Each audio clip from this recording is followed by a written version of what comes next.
Assalamualaikum warahmatullahi wabarakatuh. Hai Cemana Lovers, senang jumpa lagi kita dalam channel yang paling ngetan sejagat raya ini, Cemana, cerita manusia dan aktivitasnya. Sebelum kita mulai, bagi yang belum subscribe silahkan subscribe, kemudian mainkan tanda jempolnya, tanda like, kemudian share ke teman-teman, dan isi komentarnya. Terima kasih.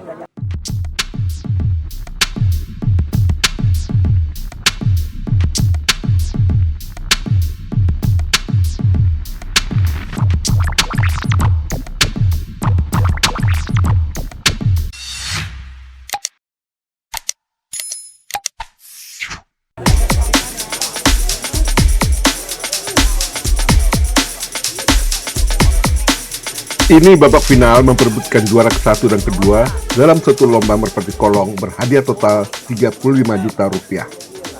Tapi coba lihat si joki. Si joki kecewa karena merpati yang dijagokannya terbang melesat keluar kolong. Hilang sudah harapan untuk menjadi juara. Bukan kejadian pertama merpati ngebuang saat akan memasuki kolong.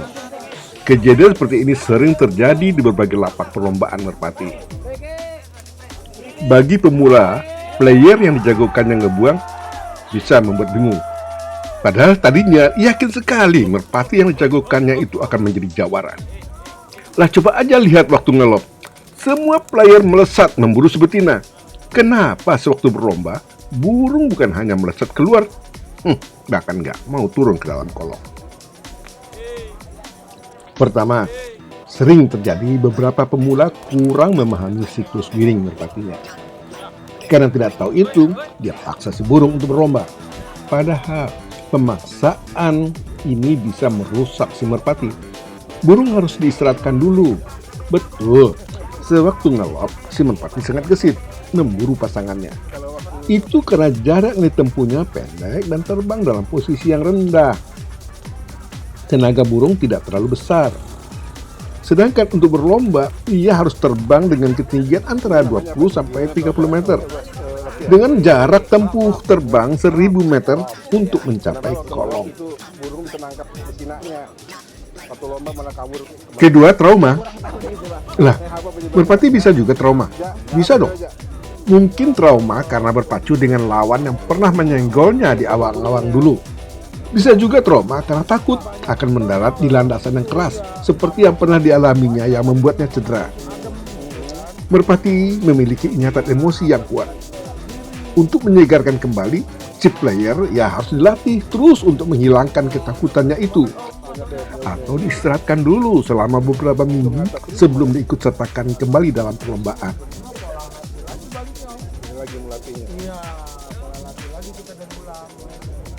Penyebab ketiga karena cedera. Player yang sering ikut perlombaan biasanya sering cedera. Bisa tulang sumpitnya patah atau kakinya bengkak. Pertarungan antar player di angkasa bahkan bisa menyebabkan kematian bagi salah satu burung. Ada player yang ganas, memepet atau menabrak lawan sampai terjungkal. Benturan keras membuat burung cedera, baik secara fisik maupun secara mental. Player yang cedera harus diistirahatkan, diobati, dan dilatih kembali dari awal. Jika burung cedera dipaksa untuk berlomba, dapat berpengaruh terhadap karakternya. Ini akan berakibat buruk bagi si burung. Merpati yang dipaksa terus berlomba tanpa memperdulikan kondisinya akan sangat berpengaruh terhadap karakternya. Dia tidak lagi menjadi merpati yang bisa diandalkan untuk merebut kejuaraan dalam setiap perlombaan. Ada semacam pemberontakan. Dia tidak terbang menuju kolong, bahkan akan melayap ke arah lain, tidak turun ke tanah. Bahkan mengganggu jalur terbang burung lain. Merpati yang sudah berubah karakter seperti itu harus diistirahatkan. Pelan-pelan dilatih kembali seperti semula. Diterbangkan lagi dalam jarak pendek, sendiri atau dengan burung pelatih. Juga dilatih untuk mengenal joki dengan kostumnya. Dan siapkan jamu serta makanan terbaik buatnya. Dan yang kelima, si player kecapean karena tidak cukup waktu untuk istirahat. Hampir setiap minggu diikutkan dalam perlombaan. Burung merpati yang teramat lelah bukan saja membuatnya gagal mendarat di kolong, bisa juga membuatnya terkapar.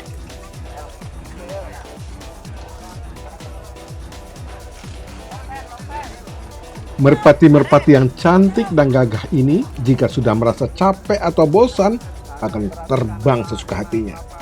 Ia akan terbang jauh seperti ingin merasa bebas. Sehingga ia diburu pemiliknya ramai-ramai supaya mau balik kembali.